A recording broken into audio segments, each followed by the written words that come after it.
ఇప్పుడే జీ5 app download చేయండి. చూడండి మీ ఫేవరెట్ టీవీ షోస్ ఎప్పుడైనా ఎక్కడైనా. అందుకే ఈ పెళ్లి అబద్ధమని, తన కడుపులో పెరుగుతున్న బిడ్డ అబద్ధమని, అసలు వాళ్ళ మధ్య ఏ తప్పు జరగలేదు అని చెప్తున్నాను. సారీ లక్ష్మి, నాకు సాక్ష్యం కావాలి. నువ్వు చెప్పింది నిజమైతే నీకు అవకాశం ఇస్తాను. మనీషా ఫ్రాడ్ చేస్తుందని నువ్వు నిరూపించు. చేస్తాను అత్తయ్య గారు. నేను నిజం నిరూపిస్తే మీరు మనీషాని బయటికి పంపిస్తారా? ముందు నిరూపించు, తర్వాత ఏం చేయాలో నేను చేస్తాను.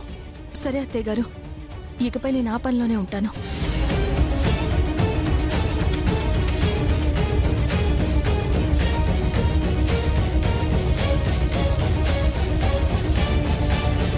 దేవుడా, ఇలా అడుగుతున్నందుకు నన్ను క్షమించు. లక్ష్మి నమ్మకం అబద్ధం కావాలి. నా బిడ్డ మిత్ర క్షేమంగా ఉండాలి. నిజమేంటో నాకు తెలియాలి.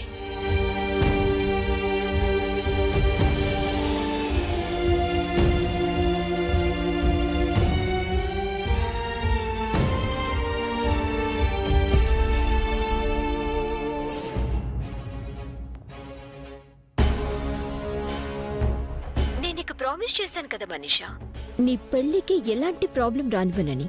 అదే చేశాను. మీడియాలో మీ పెళ్లి గురించి వచ్చాక అరవింద మాలిని ఆ ఫ్యామిలీ మాత్రమే కాదు, స్టేట్ మొత్తం మీ పెళ్లిని యాక్సెప్ట్ చేసి తీరాల్సిందే. అరవింద మాలిని నన్ను కోడలిగా యాక్సెప్ట్ చేసింది నా మీద ప్రేమతో కాదు, మిత్ర కారణంగా నేను ప్రెగ్నెంట్ అయ్యాను అన్న గిల్ట్తో. So what? నువ్వైతే మిత్ర వైఫ్వి, పైగా ఇంటి కోడలివి అయ్యావు కదా. లేని ప్రెగ్నెన్సీ ఉందని చెప్పాను. ఆ నిజం ఎక్కడ బయటపడుతుందోనని హార్ట్ బీట్ పెరిగిపోతోంది. పెరగని మనీషా, హై బీపీతో అబోర్షన్ అయిందని చెప్పి కూల్గా ఎస్కేప్ అవ్వచ్చు. జోక్ చేయకు సరియు, బీ సీరియస్. అరవింద మాలిని అంత ఈజీగా నన్ను కోడలుగా యాక్సెప్ట్ చేయడానికి కారణం నాకు తెలియట్లేదు. నీ ఫేక్ ప్రెగ్నెన్సీయే కారణమని చెప్పావు కదా. అదొక్కటేనా లేక వేరే రీజన్ ఏమైనా ఉందేమోనని నాకు డౌట్ గా ఉంది. వేరే రీజన్ ఏముంటుంది? పరువు గురించి ఆలోచించే ఏ అత్తైనా తన కొడుకు చేసిన తప్పుని ఈ రకంగానే సరిదిద్దాలని చూస్తుంది. మిత్ర కంటే ఆవిడకి లక్ష్మి మీదే ఎక్కువ నమ్మకం సరియు. అలాంటిది మిత్ర నాతో తప్పు చేశాడు, నన్ను తల్లిని చేశాడు. అందుకే తాళి కట్టాడు అని చెప్తే ఎలా నమ్మిందో తెలియడం లేదు. ఎక్కువ ఆలోచించకు మనీషా. ఆవిడ నిన్ను నమ్మటానికి నీ ఫేక్ ప్రెగ్నెన్సీయే కారణమనిపిస్తోంది. అదే నిజమైతే ఈ అబద్ధాన్ని ఎన్నాళ్ళని కవర్ చేయను? అప్పుడు నువ్వు ఆవిడికి చెప్పిన అబద్ధాన్ని నిజం చేయటం ఒక్కటే దారి. ఎలాగో ఆవిడ ఇప్పుడు నీకు సపోర్ట్గా ఉంది కాబట్టి నీ పని ఈజీ అయిపోతుంది. అంతా జరిగేలోపు నా గుట్టు బయటపడకుండా ఉండాలి కదా.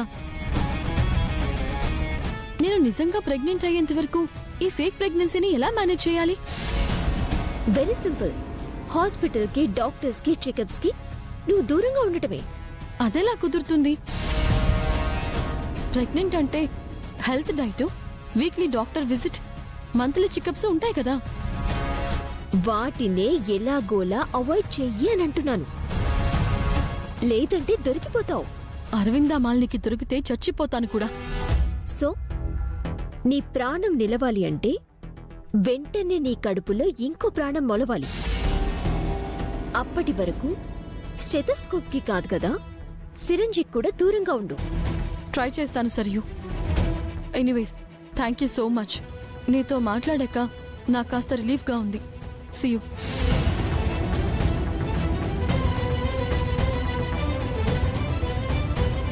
నీ మీద నేను రివెంజ్ తీర్చుకునే టైం కూడా త్వరలోనే ఉంది మనీషా. ఇంతకీ నా విషయంలో లక్ష్మి ఏం చేయబోతోంది? అరవింద మాలిని డెసిషన్కి లక్ష్మి ఎలా రియాక్ట్ అవుతుంది?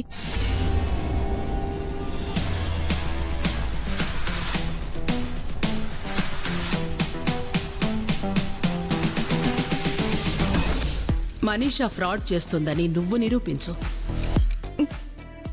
చేస్తాను అత్తయ్య గారు. నేను నిజం నిరూపిస్తే మీరు మనీషాని బయటికి పంపిస్తారా? ముందు నిరూపించు, తర్వాత ఏం చేయాలో నేను చేస్తాను.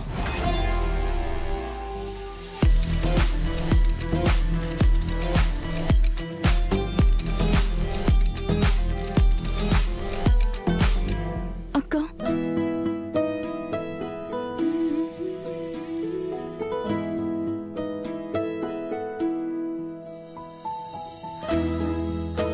జాను,